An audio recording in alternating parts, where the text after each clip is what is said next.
Welcome to the Save vs. Poison podcast, the podcast dedicated to gaming, general geekery, and enduring sobriety in an ever-maddening society, with your host Will and two guys that probably live under his stairs. If you're an addict, know an addict, or are just interested in exploring the outer mysteries of geekery, you're in the right place. Without further ado, let's get to the show.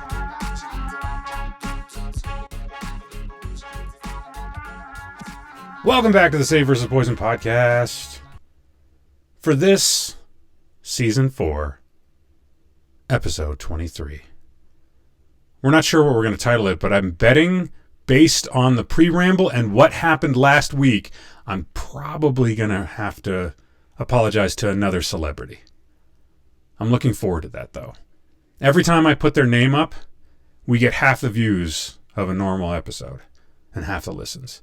And I'm really trying to drive listenership down. I'm trying so hard, you guys. All right? I know that you want to push against that. Push against me pushing down this podcast. All right? Don't do it. Don't go tell your friends. Don't go to the bars and show this podcast around. Don't you dare. Don't go to AA meetings and spread the good word. Joining me tonight, he wears a back brace to work just so he can put doctors in their place by saying he, and I quote, blew his back out humping your moms. He's my friend Steve. You actually wear a back brace. I had to bring it up. I fucking love it. And now you can. Mom. Yeah, so is your mom. Now you can take this and actually use it on those doctors that I know you want to tell that you bang their moms. I mean, I would say that to a few of them. You would, too. Oh, yeah? You would, fuck too. Your mom. Fucked your mom. I can't wait to be able to tell my oldest that. That's going to be great. We'll probably get into some kind of power struggle in his late teens. A power struggle. Some sort of Shakespearean power struggle of that specific language. I know.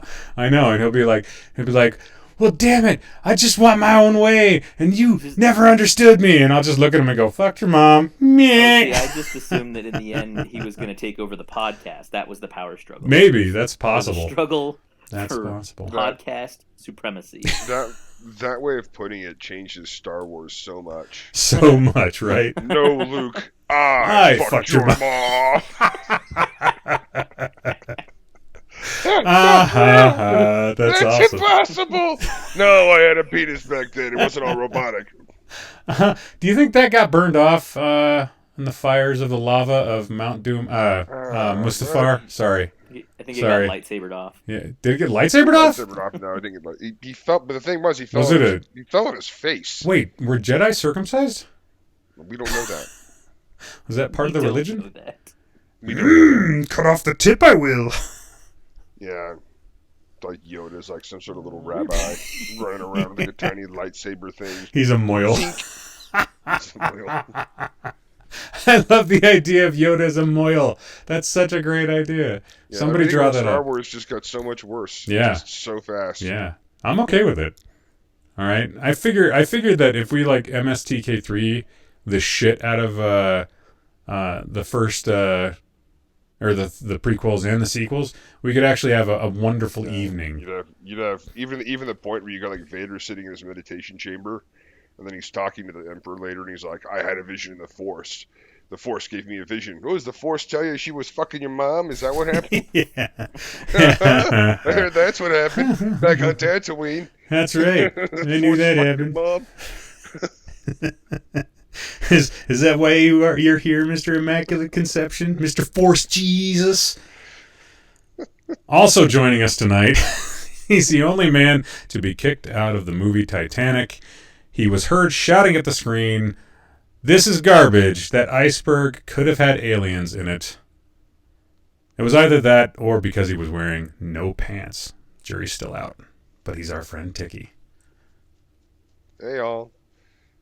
Yeah, jury is still out on that one, actually. I've managed to delay that trial for quite some time. I was trying to figure out a way to like mix in a reference to The Thing and Kurt Russell for the iceberg thing. Yeah, it could be either could be an alien in that iceberg. I couldn't come up with a joke that worked. Of course, I don't think this joke worked. So, yeah, it's okay. You know what? Explaining it's going to help. So yeah, it always has. Always has in the past, you sons of bitches. You should just let it go with the Star Wars thing. Somebody's wang was made of hot lava and the Force. Good evening, friends. Steve, how the hell are you? I am good. Yeah? Good week? Good week. Good weekend. Good weekend. Busy weekend. Busy week. Did you get any sleep on Sunday? No. No. Sunday night rolled around, yeah. One Sunday night came around? Yeah. Yeah. Yeah, that makes sense. Yeah. Good, man. Good. Ticky, how are you, man? Feeling better. I was sick all week last week, so. Oh, no. Respiratory or butthole? Respiratory. Okay. Yeah. Well, that's not the other end this time. No, I had a sinus thing infection. I had moved into my lungs, hacking up stuff. I lost my voice. So like Friday, my boss, I had my one-on-one with my boss. He got on the call, and I'm like talking to him, and I'm like pushing words out. Yeah. I really feel like I'm talking. I'm just pushing them out of my mouth. And he's like, "You sound terrible." I am terrible. Take the rest of the day off. Like just don't. Oh, you sound horrible. Get some rest. Sound like you've been smoking and eating Marlboro pudding.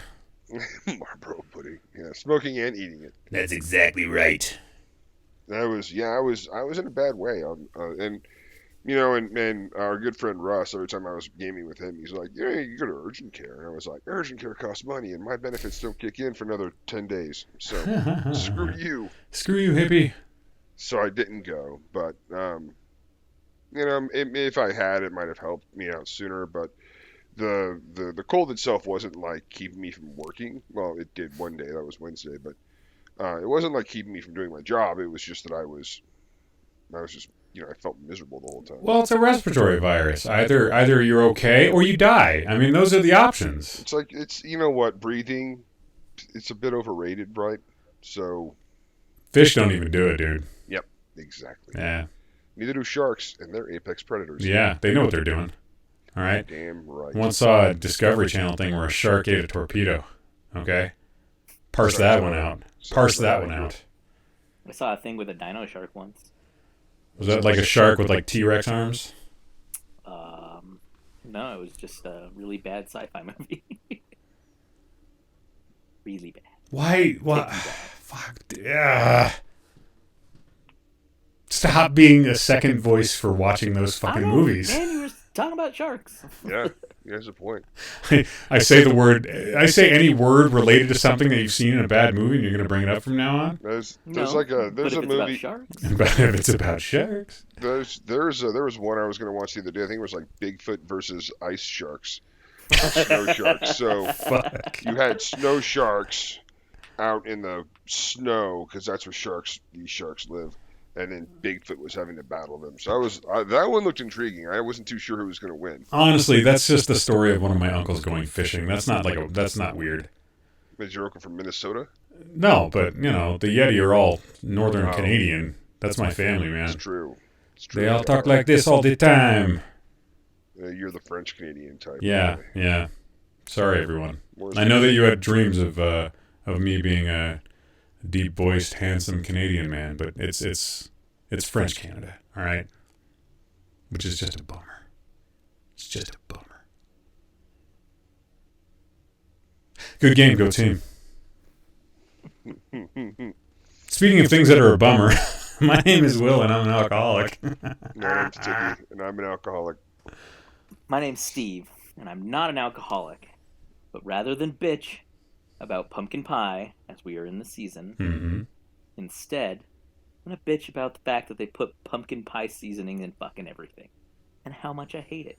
It's the worst. I put some in your green tea on Sunday Cheerios. I believe that you put some in green tea. I've seen them in Twinkies. It's everywhere. It's ridiculous. The white women have spoken, dude. I don't know what to tell you. It's so frustrating. It is not that good of a flavor combination. I got tricked into eating a pumpkin pie chocolate chip muffin this past weekend. And I didn't care for that. That's just it. It's got All you chocolate people who make chips. this a thing is really frustrating. What do you mean, all you people? Don't talk about white women that way.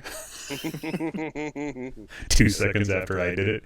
Sorry, ladies. Sorry. I don't know. I remember going to a stand-up comedy show, and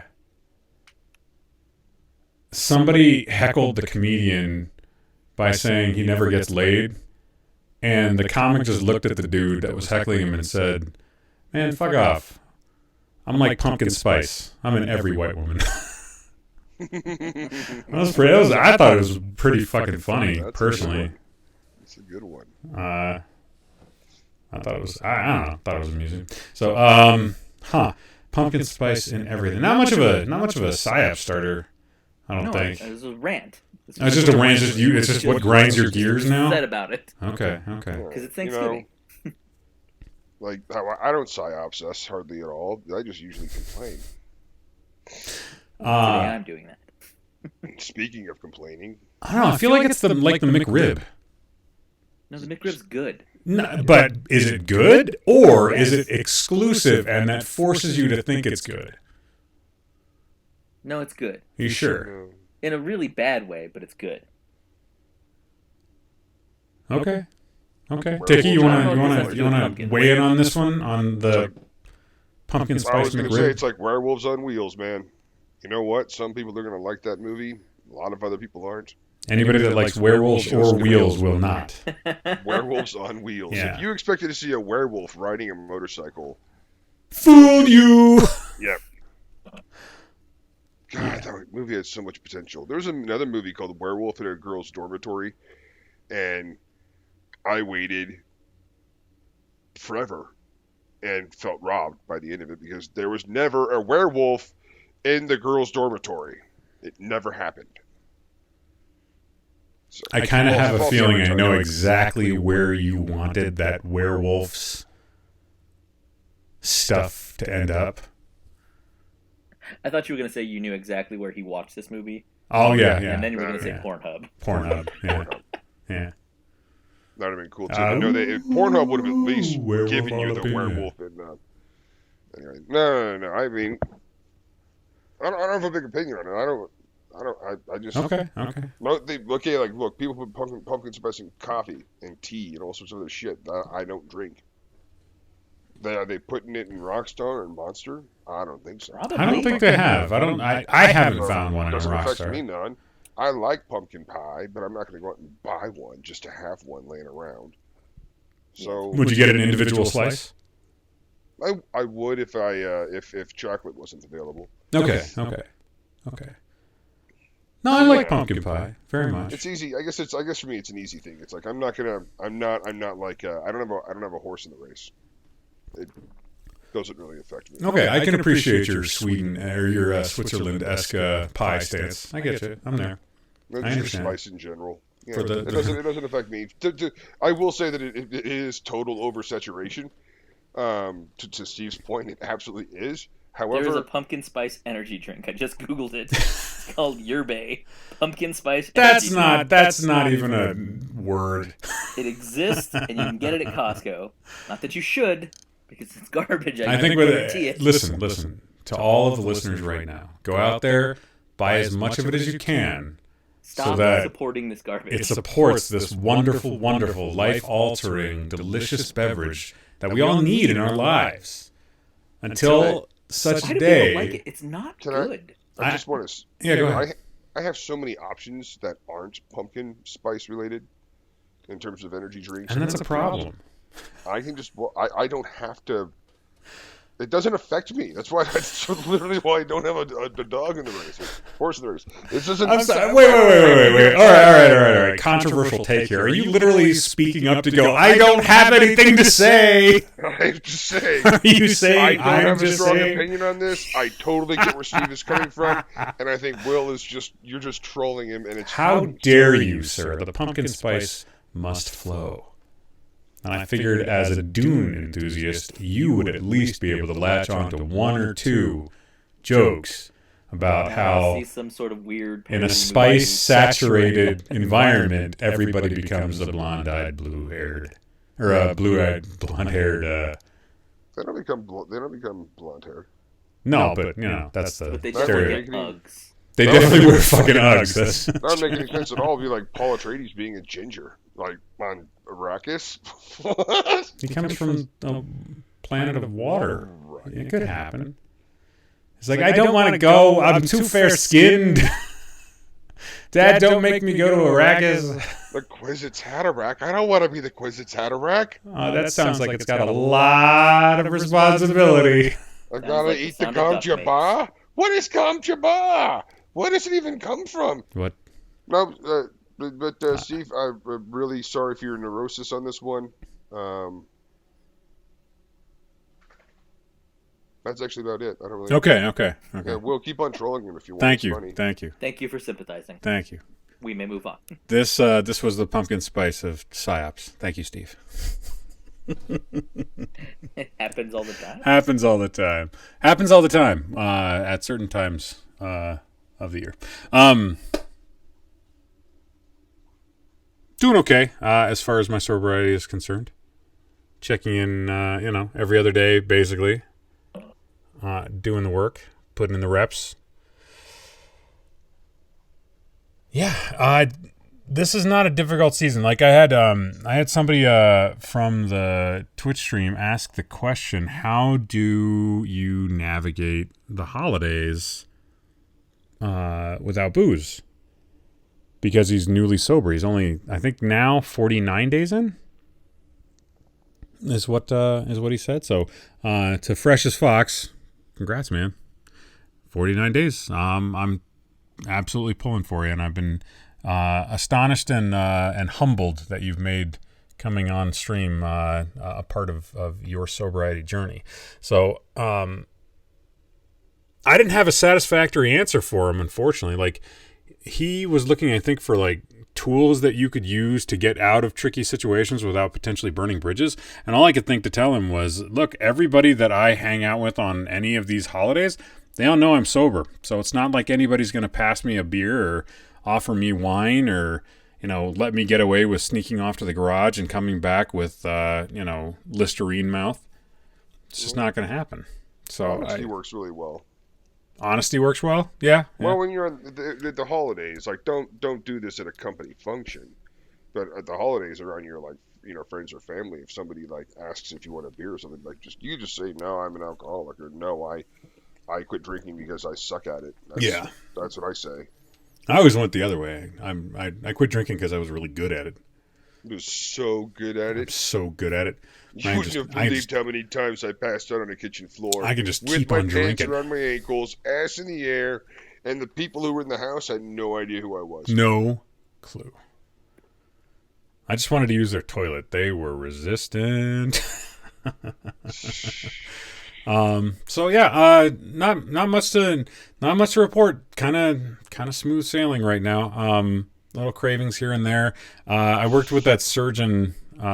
Did I tell this story? I didn't tell the story. So I have one surgeon buddy of mine who I do some reconstructive stuff, but lately a bunch of cosmetic stuff. And I get along really, really well with him. But he's the only person in my life that is not 100% behind me being sober, and that like 2% that he's like not behind me being sober is mostly just him like jabbing at me because he thinks it's funny, which I'm fine with. He's a funny guy and he makes the whole situation amusing. Like, I know that deep down he actually wants me to be, if I want to be sober, he wants me to be sober, right? But he'll, do things like say, well, you're not drinking is actually getting in the way of our friendship. You know that, right? Like, he's completely trolling me when he does this shit. And he's the only one in my life that does. Everybody else in my life is, oh man, well, you're so brave, and keep it up there, buddy. Like a lot of like heartfelt but also very awkward affirmative moments from like friends and family. And this is the only one that's like, yeah, it'd be great if you could just like come over and have just like one. Wouldn't that be great? Because I know that one would lead to 5. Ha ha. And I know he's joking. I think. He's very dry. Like a martini, he says. Fucker. So, Yeah, Todd, if you're listening, thanks so much, buddy. Yeah.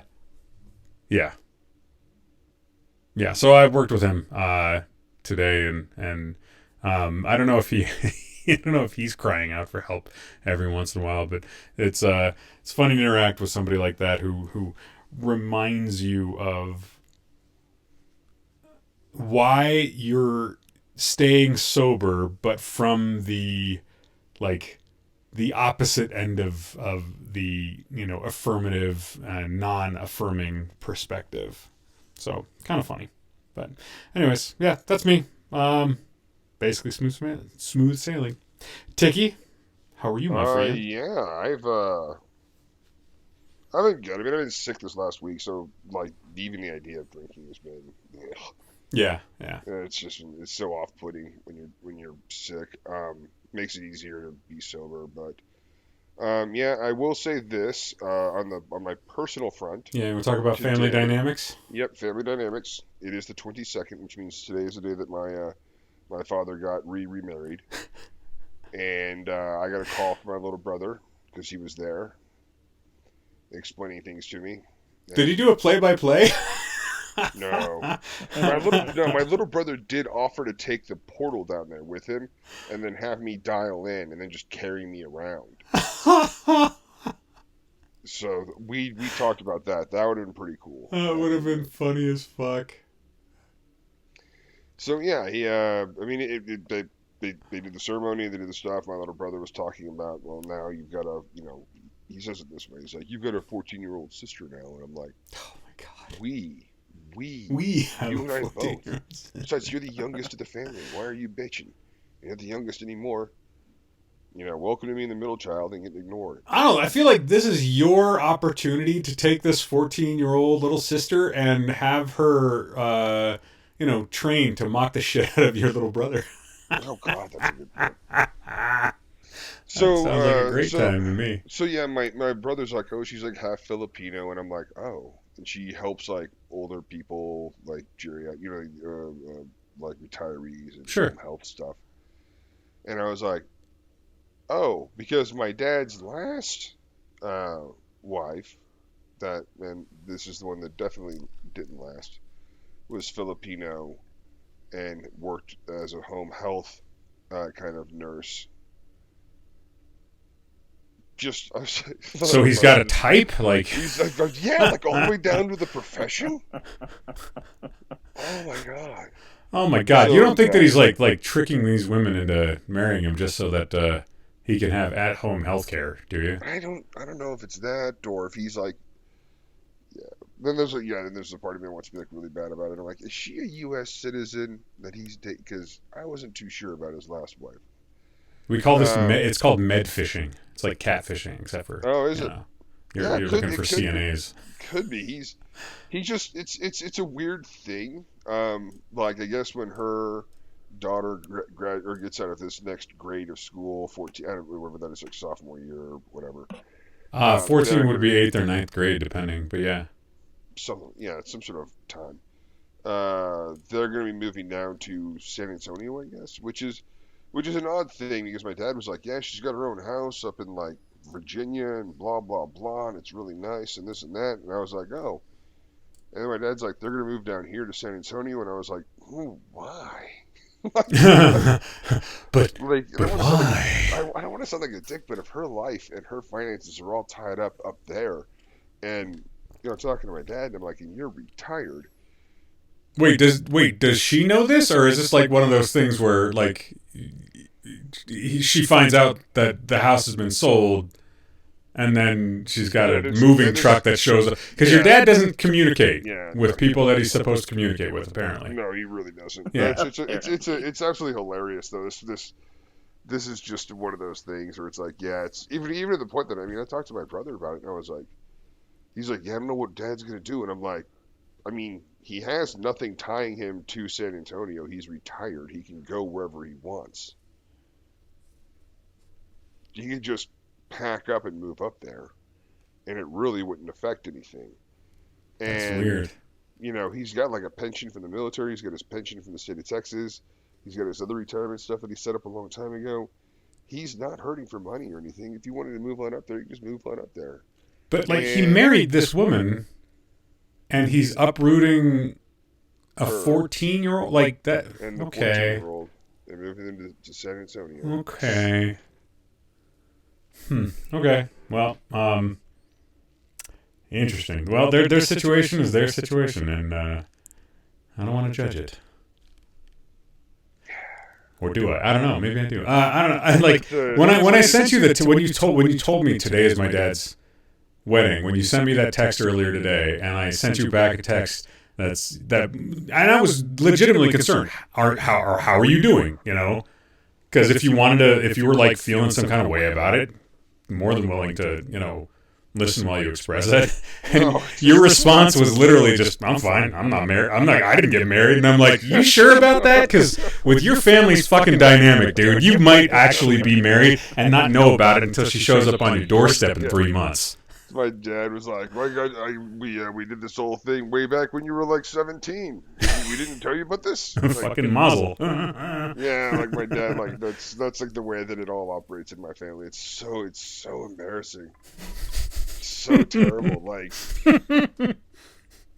I don't know. Like I even tell my ex-wife about it, and I was like, "Yeah, he's getting remarried," and blah blah blah. And my ex-wife is like, "Yeah, well, it's kind of just par for the course now, isn't it?" I was like, You said, "Oh, this is so embarrassing." All I can imagine is this woman that you're married to now showing up on your doorstep, and she's like, "Bing bong, hello, hubby," and you're like, "Oh, this is so embarrassing. I'm so sorry. My family just does this stuff. We're gonna have to get this annulled." Yeah, where did you move from? How could this happen without you knowing about it? Like, that is a really good question. Great question. Let me phone a friend. Really? I'll get back to you on that. There are like some really key points of data that like get dropped by my family. It's like, God. Meanwhile, while I'm trying to find out exactly how this happened, there's a Motel 6 down the street. Yeah. So this is kind of strange. That's so. Oh man, that's a. Wow. Yeah. Wow. Yeah, it's the kind of thing that like that is literally like my. They're just so bad about communicating. Just really, really awful at it. And it's embarrassing. It's embarrassing.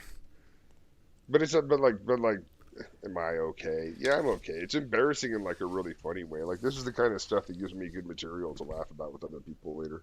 I mean, we've gotten 3 weeks of at least 10 minutes worth of material out of it. I find this to be like, here's the thing. I feel like this is an incredibly dysfunctional place for any family to be. Like, really, really pretty fucked up. But you're willing to talk about it. You're willing to laugh about it. And I imagine that this is something that you would have spoken to with your therapist if, you had issues with it. Like, I believe that wholeheartedly. Your forthcomingness with your therapy is really, really quite impressive. So yeah, I mean, I did talk to my therapist about it. And I was making a joke of like I talked to him on the 24th. He told me he was dating somebody in a text message, and then a week later I get an invite for his wedding. It's just so infuriating because you're like. That whole sequence of events, you gotta be like we were joking about before. He knew that moment that he and I first talked. He knew what he was doing. Like, God damn it! So, yeah, I got him on the phone right now. Maybe we can bring it up. Like you have the phone tucked into your chin while you're writing out the invite you're sending to me. Yeah, like fast forward to now, like I'm honestly like surprised that my dad didn't like just text me like a couple of wedding photos like, "Hey, guess who got married today?" Just to like remind me that I'm not there and blah blah blah. I swear to God, you're going to open up an email someday from your dad that will have been sent to you 3 months after his death that just goes, "Ticky, I'm dead. Surprise!" That'll be weird it. like that. Yeah, something just weird like that. Yeah. Yeah. Oh, by the way, I found the cure to bipolar. It's hidden in this. He sends you off on like a national treasure-esque. It's like I'm sure that you'll be able to get a hold of Nicolas Cage. God knows you've talked about him on the podcast enough. The two of you can go on a buddy adventure. It'll be great. So yeah, that was the gist of it right now. It's just like it's such a bizarre like how in the world? Like I'm just puzzled by. No, and my siblings were all there. My siblings were all present. I wasn't. But they were all there with, I guess, like their significant others and their kids and stuff. And I wasn't. Oh no, that's not true because my little brother didn't take his family down there. Here's what my sister-in-law was like. Well, maybe we can take the kids down and go to San Antonio. And my little brother was like, no, absolutely not. Absolutely not. This is marriage number 3 now, 4 technically. I don't know. Did they have lumpia? I would have gone for some lumpia. I don't know. I didn't really get into like what kind of food was available. Yeah, I mean, it's a wedding. There's got to be some food, right? That will be part 4. Yeah, that'll be 4. They had beanies and weenies. Knowing my dad, he probably got it catered by a local Mexican restaurant. That's not bad. That'd be all right. In San Antonio? That's Can I ask you something? Do you think it would be good if we had an idea for a movie where the cure for bipolar is on the back of the Declaration of Independence?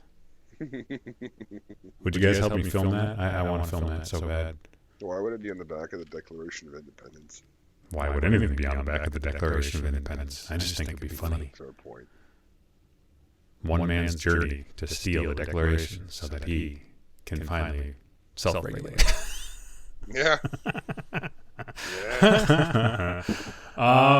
Okay. Cheers. Well, good share this week, buddy. Good share. Steve, you got awesome stuff. You got anything you'd like to share? I am sad that the Green Power Ranger died. Yeah, what happened with that? Apparently, he offed himself. Oh, fuck me. Are you serious? Bummer. Yeah. Well, I am glad I made zero jokes about that. Like, zero. I made no jokes about the Green Power Ranger.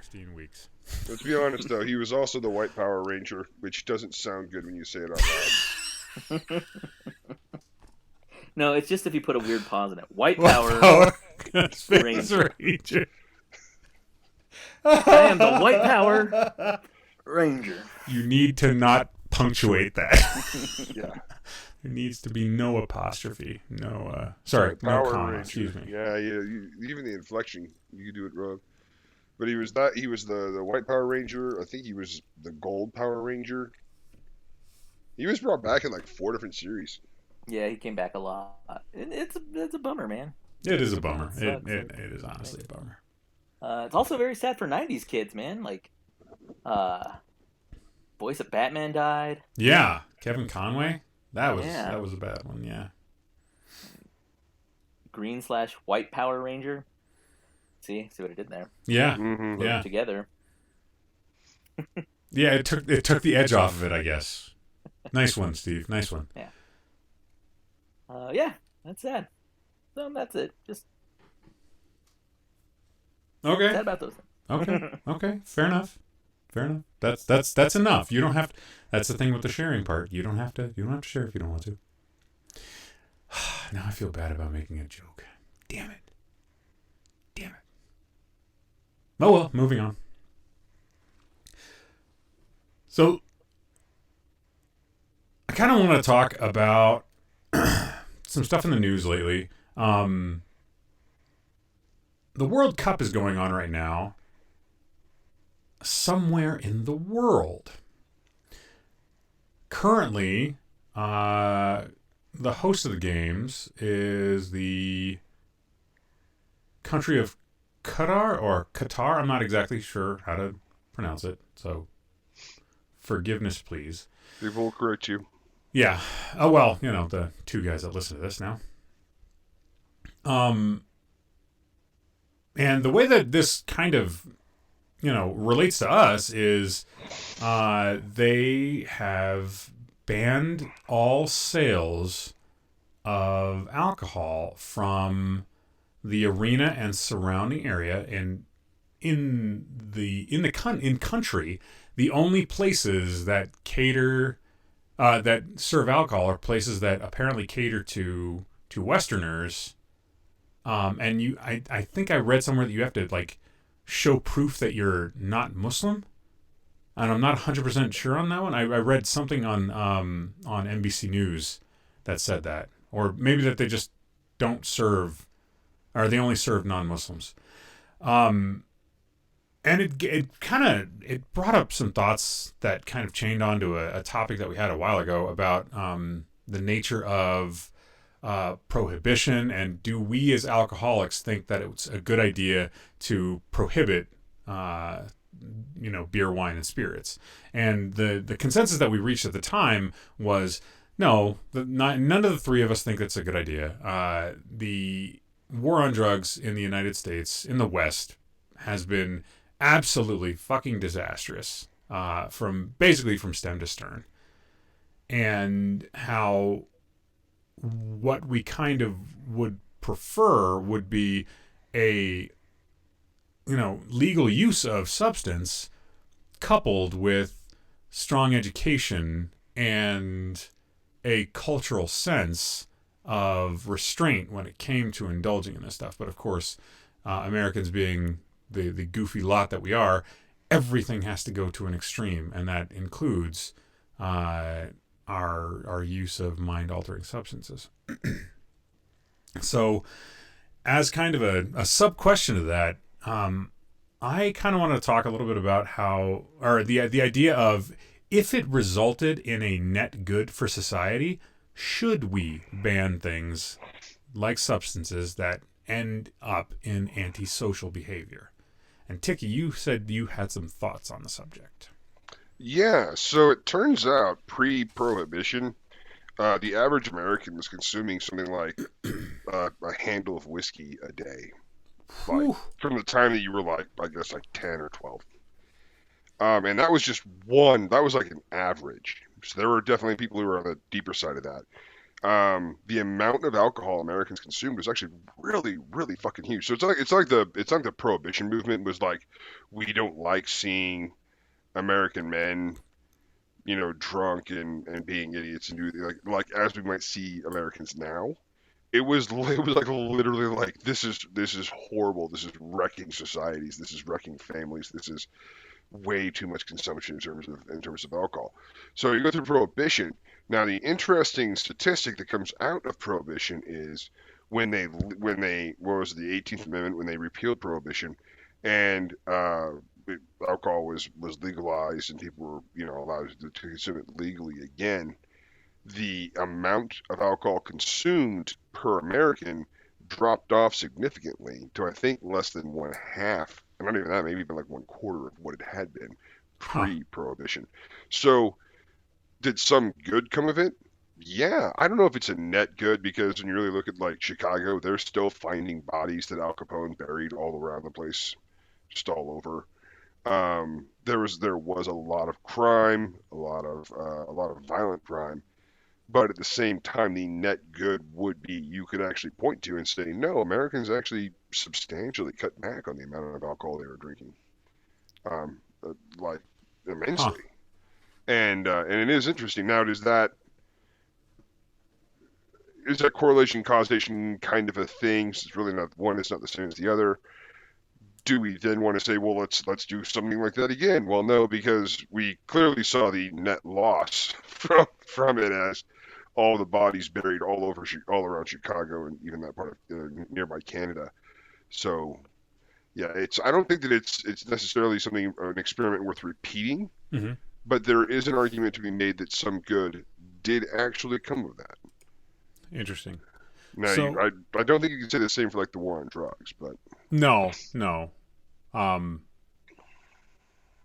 It's interesting. It feels like there's a big, gigantic cultural divide between people that drink and people that do drugs and people that drink and do drugs. Like I feel like there is a gap between the first group and the combination of the second and third groups.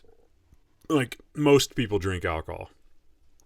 A small percentage of people engage in things that are harder than weed. In my estimation, like it's still a lot, but I feel like as far as people that drink booze versus people that engage in other drugs, the the ratio skews far heavier towards those that just drink. And I wonder what it is about, if what you're saying is true, what it was about that hiccup in being able to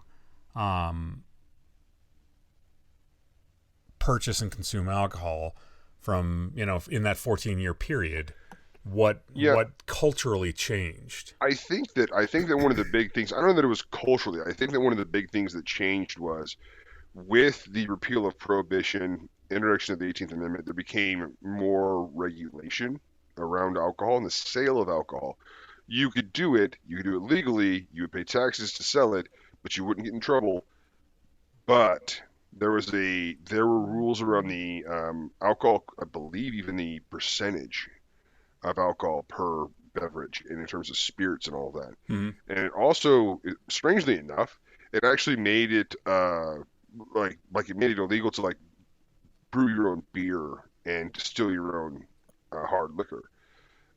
Later on, that would of course get repealed or removed as the courts basically. And I think it was like Jimmy Carter, or it was Gerald Ford. It was Jimmy Carter who basically repealed the whole not being able to brew your own beer thing and really kicked off the microbrew movement across America. But the thought was that you had such strict regulations around it, and people were willing to follow those strict regulations rather than the actual prohibition and the crime and all the other problems that came with it. That may have been one of the big drivers for the cutbacks by a lot of people. Whereas before it was just it was like a big, open market of just kind of like capitalism. You're selling people a highly addictive substance and then charging whatever you want. Gotcha. Interesting. Yeah. I had the next portion of this kind of thought experiment that I had was, so I don't know a ton about the Middle East, but since the ban on alcohol comes from a religious place instead of a legal one, although because of the way that sometimes religion and legality kind of intermingle in the Muslim world, I'm not sure where that line is. It feels like there is more of a general acceptance of like having a dry country than there would be here in the United States, where like I think that even if like the majority of Christians were to like have word from on high that alcohol was now banned, I feel like there would be still a lot of pushback, just because Americans, we fucking love our booze, man. I don't know. You spent some time in the Middle East and had some thoughts on that. Yeah, I've spent time in Saudi Arabia. So a little bit different, not exactly the same thing as Qatar, but maybe close enough to have a bit of an inkling? We have the Saudi royal family that runs everything, and the Muslim faith dictates you can't have any alcohol fermented from, I think, like wheat or. But anyway, they've expanded the rules about like what you can and can't have. But alcohol sales in general in Saudi are banned to the general public. The only exceptions are these compounds where foreigners live, and these compounds are like hundreds of acres, have houses, have like little leagues in them. They're their own grocery stores, their own liquor stores. So those exist, but those are regulated specifically by the government of the Saudis to basically be very hands off, very laissez-faire, and they allow those people to live their lives as though they were in America. Now, I've been in Saudi Arabia twice, and I was in Bahrain. And while there's this this very strong, like, you do not consume alcohol, like this. Everyone wants to be a very good Muslim. Um, Bahrain, which is off the southeastern tip of Saudi Arabia, in the channel there, across from Iran, there's a U.S. airbase there. And Bahrain has, because the U.S. airbase, the royalty there that owns and controls that island, they allow alcohol and they have prostitutes, and it's a Muslim country technically speaking, but they are it's what the people in Saudi Arabia always refer to as it's their Las Vegas. They can go there, cut loose, and everything else. But yeah, it's driven. Those laws against alcohol are cultural. They're driven primarily by religion, but it's very culturally ingrained now. But you can go over to Bahrain and see Saudi men hanging out, drinking beer. Mm-hmm. Hiring prostitutes. It's fine. They'll do that there, but then they drive back to Saudi Arabia and they're back to being on the straight and narrow, like all of a sudden. So it's interesting. Yeah, that is interesting. Huh. Steve, thoughts?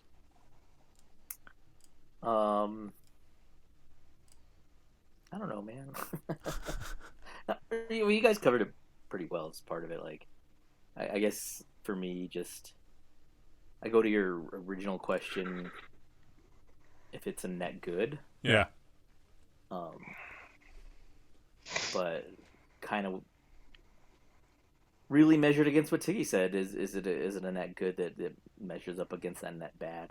I would also, because what you brought up earlier was that mix of government and religion. Mm-hmm. The Prohibition movement was that was a Christian movement.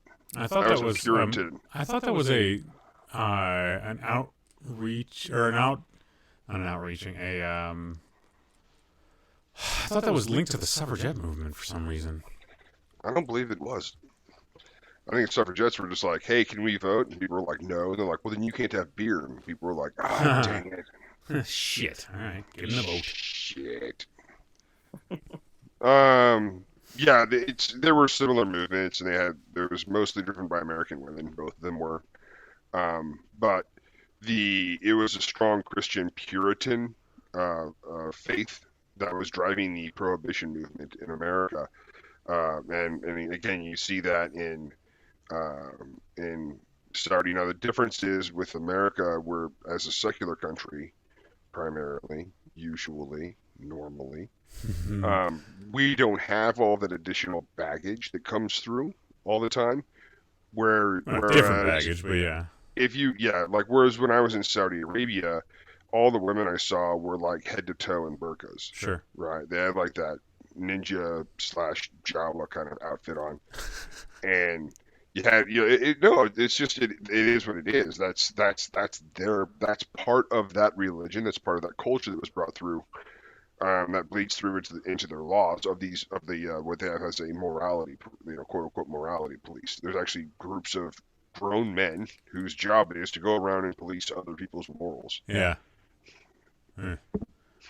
Yikes! Not yeah. If all true, not my kind of scene. So, cheers. All right. Well, thanks so much for the discussion, fellas. Appreciate it. For me myself, I still think that I would prefer a society that was free but took responsibility for itself. Sometimes that means turning 38, realizing you have a problem, and getting sober before Christmas of 2019. So, yeah. All right, well, on to gaming stuff. So, Steve, you spent some time in a basement this weekend. I did. Why don't you tell me a little bit about that, buddy? I was in this basement, and there were lots of neat things happening. No, sorry, I don't know where I was going with that. There were just some really neat things going on. Look, dude, you can't send me a text while we're podcasting together to show me a fucking That is pertinent to what we're talking about. And it is pertinent to what we're talking about. Just sent me a text about a Kickstarter for the Elden Ring board game. Dude, we haven't even played the Dark Souls board game. That's not true. We did. We just didn't all right. play it. We didn't play it for very much. Fucking send me that text during the middle of a podcast recording, you butthole. Oh, I guess I gotta buy it now. Ooh. This is like the greatest way for my wife to find out exactly where the money's going. Where'd the money go? Where'd the money go? I don't know, babe. I've got you on the damn recording. I've got you on the recording. You don't have to do anything about it. That is not the way that addiction works. Except for acknowledge that it exists. It exists. All I was doing. Exists. And I'm moving past. I'm recondoing it in the future. Thank you very much for not being a part of my collection, Elden Ring board game. Unless somebody bought it for me. Wink, wink, nudge, nudge.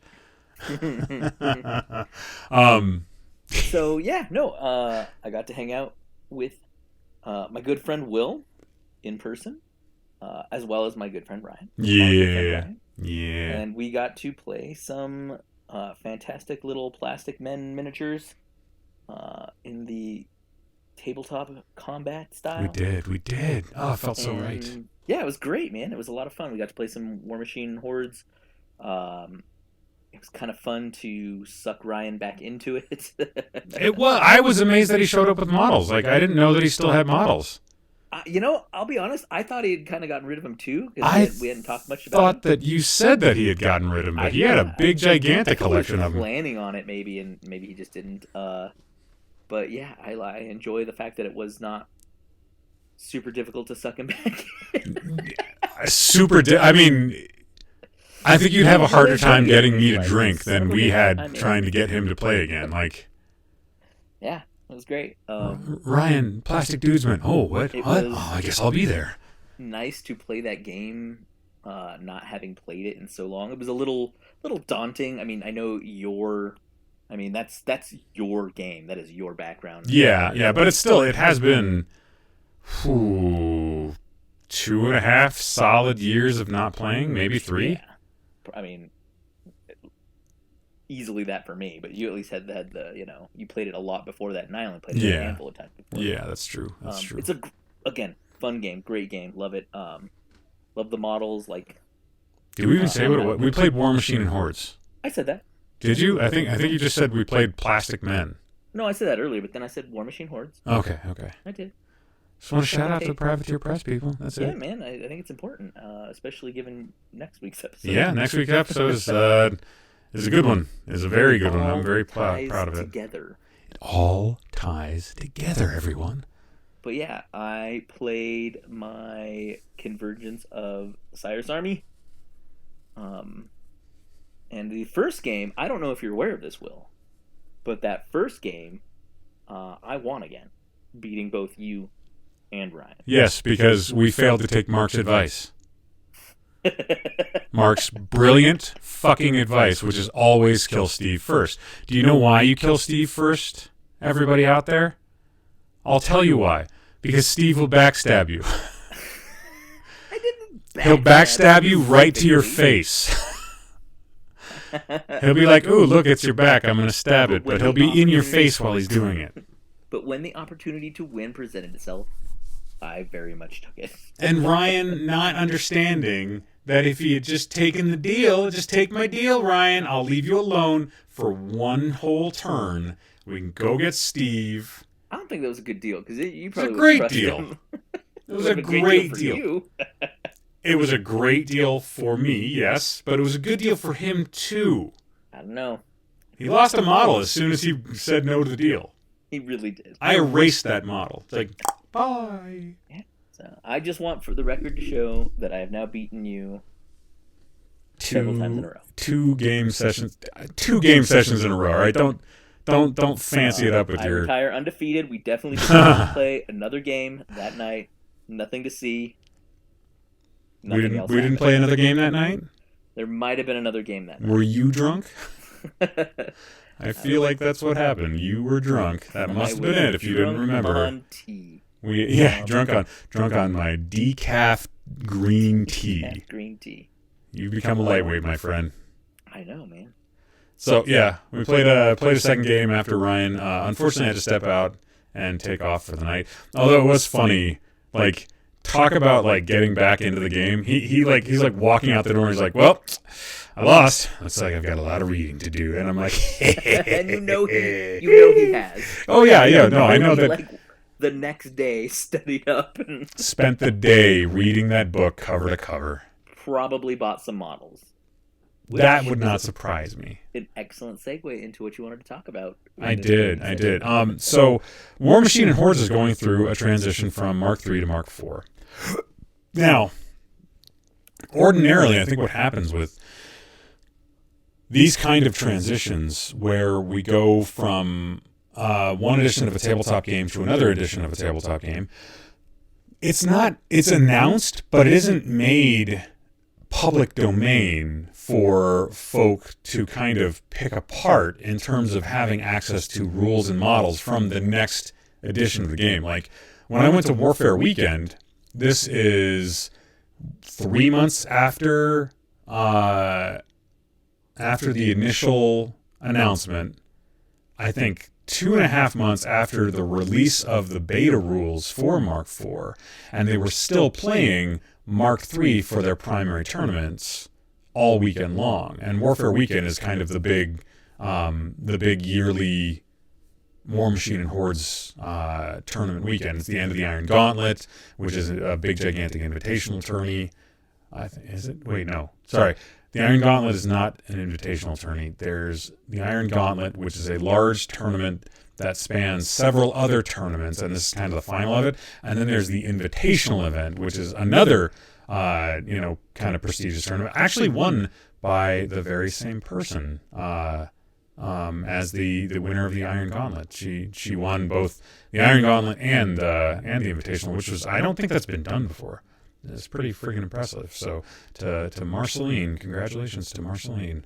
At least I think that's what happened. I think that's what I read on Facebook. I don't know. I didn't really pay attention to the games while I was there.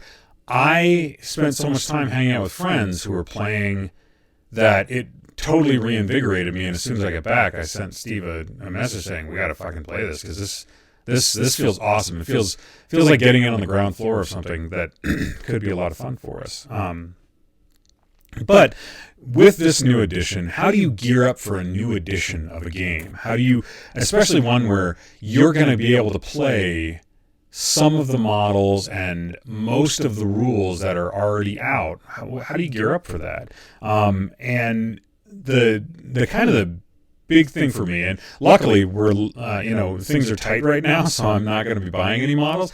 I say luckily things are tight, so I'm not buying models. That's how ridiculous my spending habits for models are. But sometimes that's nice. Sometimes it's nice when you literally cannot. Yeah.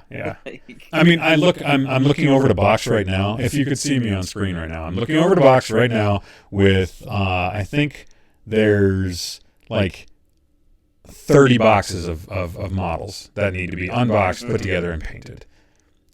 Not to mention all the models that I haven't painted that are put together. The Elden Ring thing that you're gonna have. But shut up about the Elden. I'm not buying the Elden Ring thing, baby. I promise I won't do it. Don't get mad. Believe him. Don't get mad. Don't get mad. I'm cute. I'm adorable, baby. Yeah. Fuck. So yeah. If you had the money, what do you purchase though? What would you be looking to buy, knowing that the rules are going to be shifting, that a lot of the models that you might want to have access to in the next edition of the game, because this edition of the game is ushering in something that's kind of new for a tabletop strategy or skirmish game, which is they're phasing out older models on purpose. Not like it's not like they're not writing rules for it. They're writing rules for it, but those will be part of a legacy format.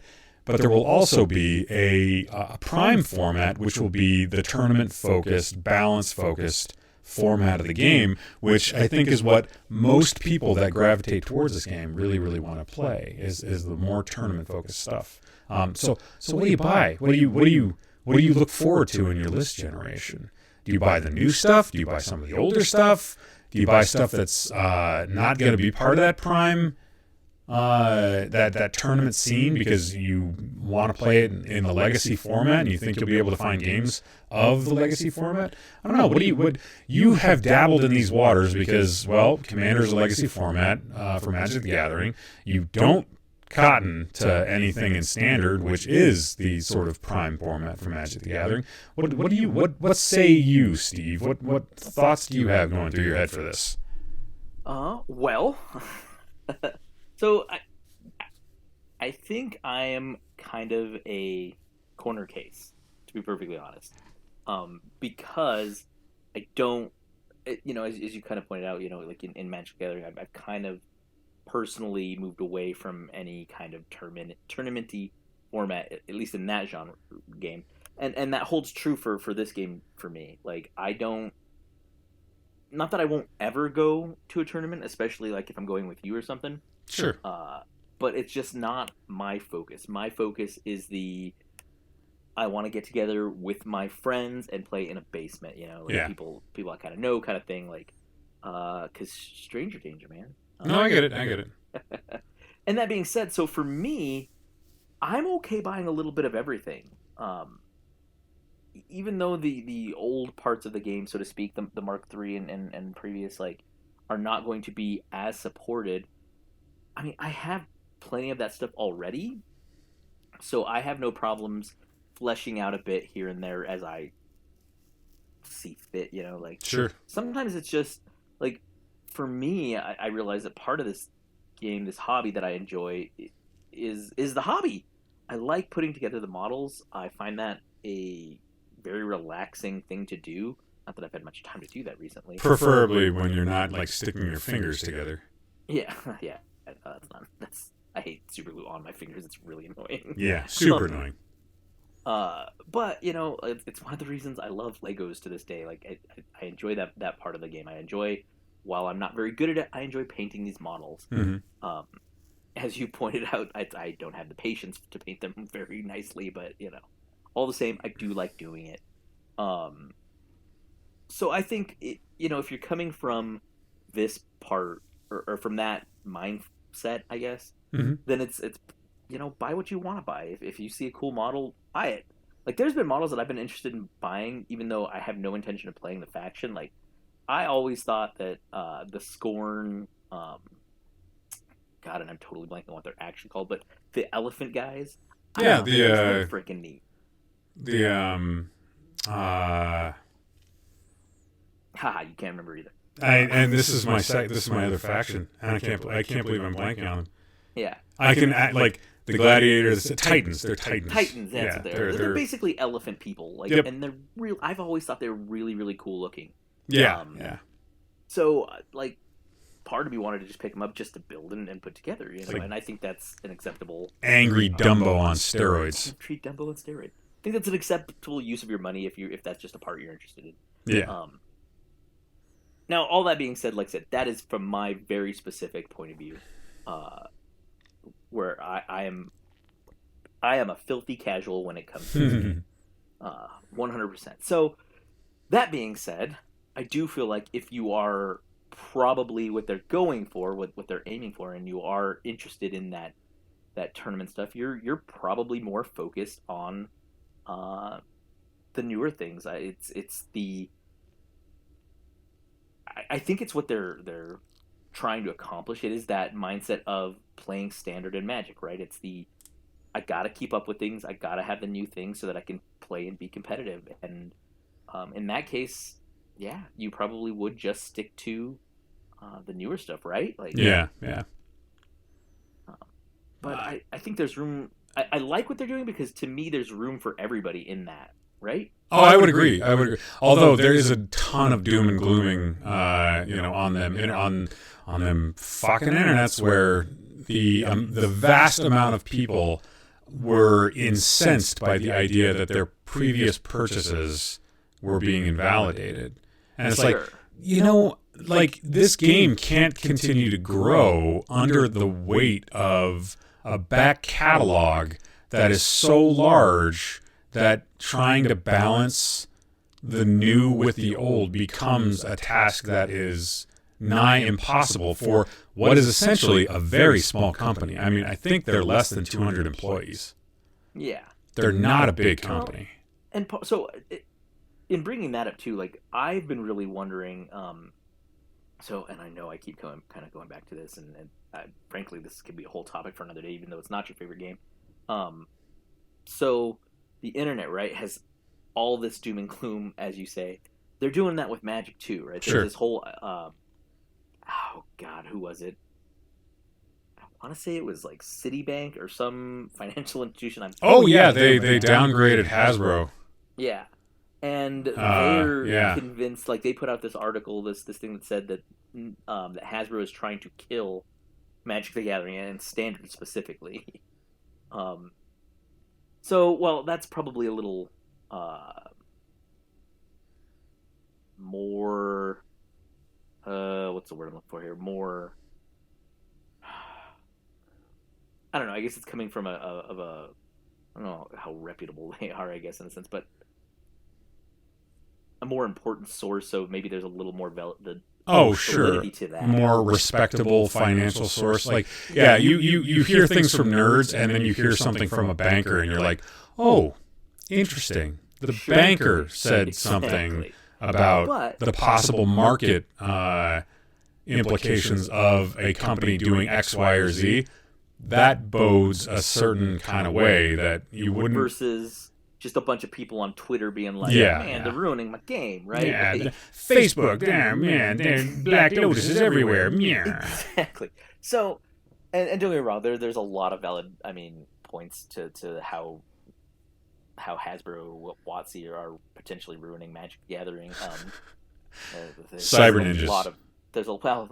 That's just Cyber Ninjas. That's me on Facebook going, get off my lawn. Get off my goddamn kids. Worse problems. Yeah. They put out a set like every month now, it feels like, and that's just, it's too hard to keep up with, and that's feels that way. Yeah. Yeah, problem. Now back to the Warmachine side of things. I have legitimately been wondering myself, like, how much of this is actual concern versus that vocal minority. You know what I mean? Like, how much of this will truly affect the game? You might actually have a better pulse of that because, like, did you think that people at Warfare Weekend, like, what camp do you think they fell in? Do you think they were more in the doom and gloom, or do you think they were like, no, this is fine, let's see what happens? No, I don't think that they were in the doom and gloom. I think that the people that show up for Warfare Weekend are people that are desperately passionate about Warmachine and Hordes. And the one thing that universally came through was they all had hope, but they wanted somebody at Privateer Press to listen to their ideas specifically, which isn't something a company can do, unfortunately. But there were a lot of people that want. So I hung out with Doug Hamilton. Doug Hamilton works for the company. A lot of people come up to Doug Hamilton and voice their opinion on what the company should do. I happened to be a fly on the wall for most of those conversations because at the time I hadn't been playing in a really, really long time. I didn't have a passion for it until I got back from the weekend. So, I have no dog in this fight, right? So I'm just listening to people go up to Doug, say, hey, Doug, here's what I think they should do with the game. You know, it'd be really cool. You know, it'd be really great. And here's the thing. I'm not even saying that they were bad ideas. Some of these people have put deep, deep thought, and they're very, very bright human beings. The people that play Warmachine at a pretty high level, they're not idiots. They might not have social skills sometimes, but they're not idiots. So a lot of the conversations kind of were.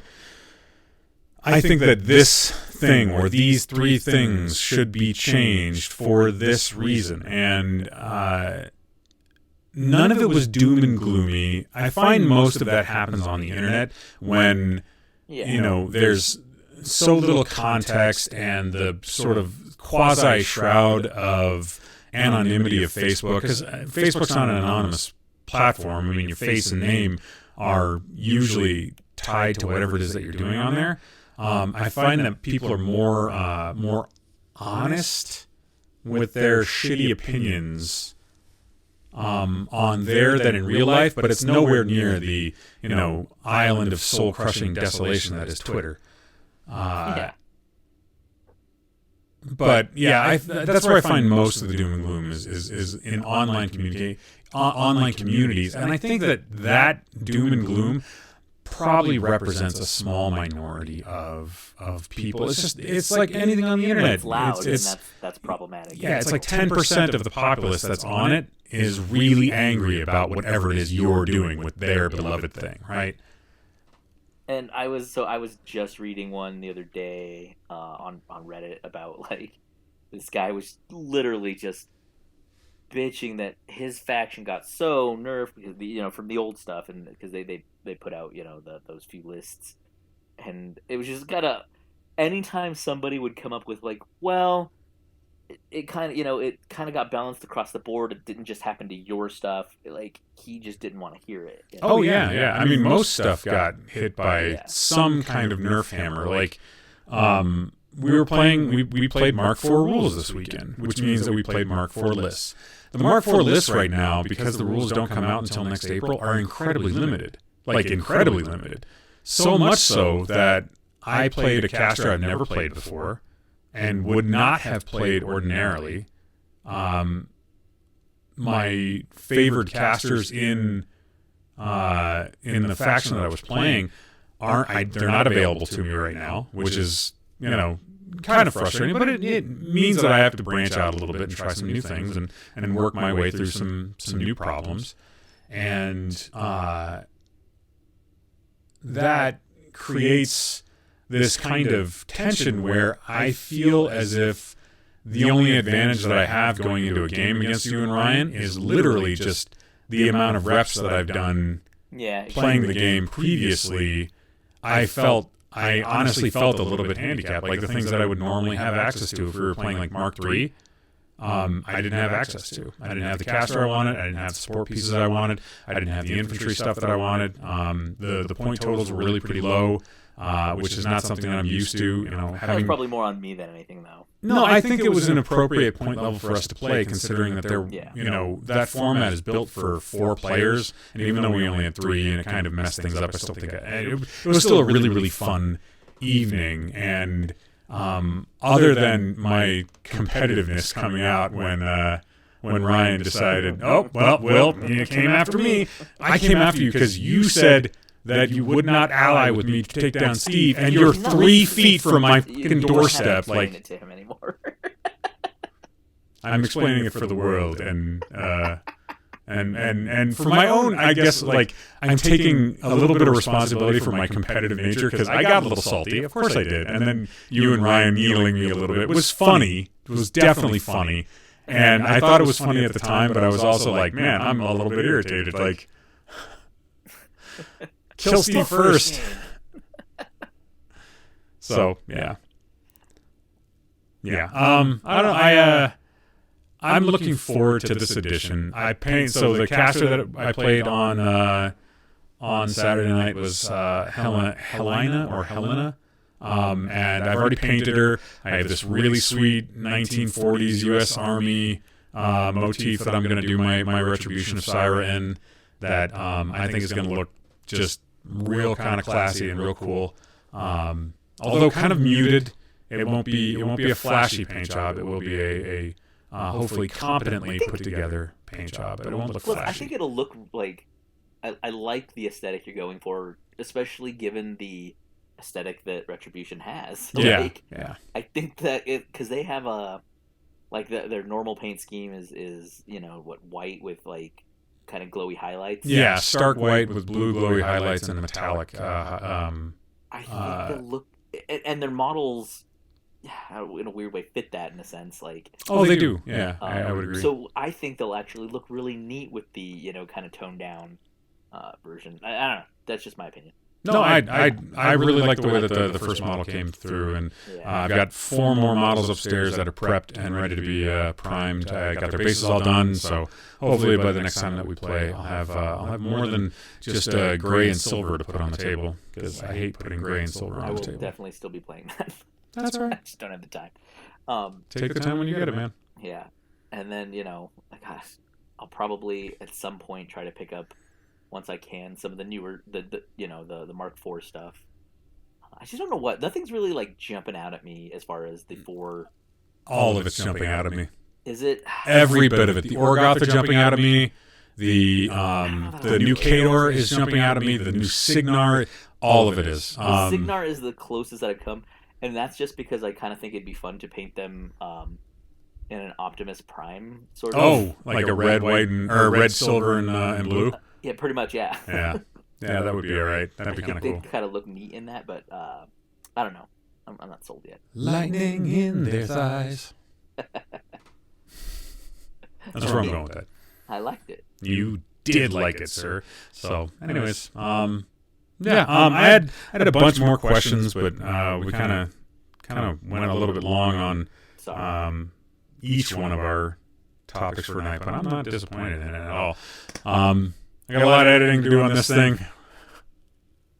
Tighten it up. Got to tighten it up, everybody. So, thanks for listening. Please tune in next week. We've got the interview with Doug Hamilton. That's a long episode. That's a 2-hour episode. So it'll be good for your drive from Fort Collins to Colorado Springs or back, depending on where you are in the world. So please. You're driving that. Why are you driving? Well, I wouldn't hike it. Or go by camel? Sled dogs. It's cold. It's cold for camel. For my nuts. It is cold for a camel. Delicious. Camels are delicious, especially after they banged your mom. Just wanted to slip one last banged your mom in there. Anyways. Use it at the end. I know that you were. I was trying to steal that before we got to the actual post credit. Hey, Will. Yeah, I beat you. Yeah, and I banged your mom. Fucking prick. You. Ooh. I can't even say no because you did beat me, you butthole. Anything else to share tonight, Steve? No. I think that was we've rambled long enough. Yeah. You know what? I take that back. One last thing. Sure. If it wasn't abundantly clear, I had a ton of fun on Saturday night. I'm glad, man. So did I. Like, it was worth being super fucking tired the next day. I agree. And to anybody who's made it this far in the episode, you know what? I highly recommend this game to lots of people. I think it's it's a little bit. It can be a little daunting to get into, and it feels like, God, I got to put these things together. But personally, I think that part of the game is fantastic, and it's playing with toys with rules and structure. It's great. Get out there, do it, play this game. I would totally agree, and I think when we come back from the season finale, we might talk a little bit about formats that make it a little bit easier to get into these esoteric and arcane feeling, deeply depthful, huge games that we find ourselves kind of falling in love with pretty quickly, Steve and I. Yeah, pretty quickly. So, anyways, like every episode of the Save vs. Poison podcast, we'd like to shout out to the mutual support groups that we hope you turn to in your time of need. Alcoholics Anonymous, AA.org, 212-870-3400. Moderation Management, moderation.org, 212-871-0974. Secular AA, aasecular.org, 323-693-1633. Smart Recovery, smartrecovery.org, 440-951-5357. And Women for Sobriety, womenforsobriety.org, 215-536-8026 for friends and family of addicts and alcoholics that need a little assistance in a group-type environment. There's Al-Anon family groups. That's www.al-anon.alateen.org. And they can also be reached at 1-888-425-2666. From all of us here at the Save vs. Poison podcast, I'm Will. I'm Steve. And we wish you warm, creamy regards. Good night, everybody. I banged Ticky's mom. Good luck with that one, brother. It's a new one. I'm glad he doesn't listen to the podcast.